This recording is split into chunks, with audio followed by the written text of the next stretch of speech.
సంగారెడ్డి జిల్లా Sadasivpet mandal Rejinthal double bedroom వద్ద ఉన్న భవానీమాత మందిరాన్ని ధ్వంసం చేశారు. అందులో పాల్గొన్న హిందూ సంఘాలు బీజేపీ నేతలు మెమోరాండం పత్రం ఎంఆర్ఓ గారికి ఇవ్వడం జరిగింది. దీనిపైన కఠిన చర్యలు తీసుకోవాలని హిందూ సంఘాలు తెలిపాయి.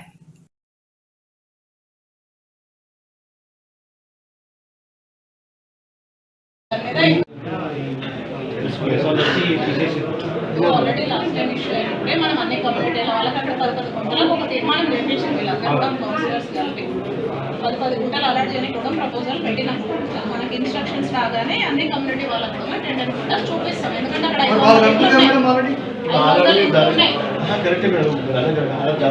ఉన్నాయి. అలా ఇప్పుడు చిన్న తీసేసి పెద్ద చేసాడు. చూద్దాం, అది మనం కూడా మేము కూడా మొన్న ఫోన్ చేస్తే కేసు బుక్ చేసిన వాళ్ళ మీద అన్నారు కదా, ఇంకా స్టార్ట్ చేస్తున్న కాగితంలో చేసుకుంటే గవర్నమెంట్ ప్లేస్ ఉందని చెప్పేసి మీరు అక్కడ సిబ్బంది తీసుకెళ్ళిపోయి ధ్వంసం చేసారు.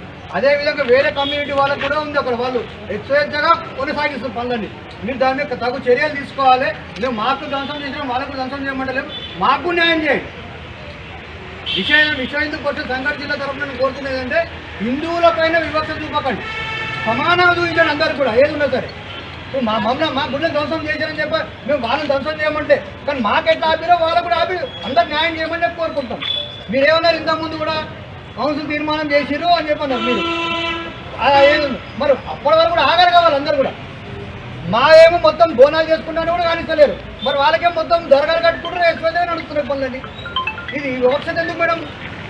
భారతదేశం లోపల హిందువులు అంటే అంత సులువుగా ఉన్నారు అందరు కూడా.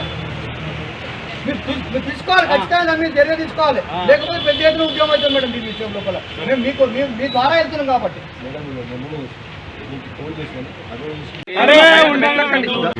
కాలనీ వాసులు అందరూ మేము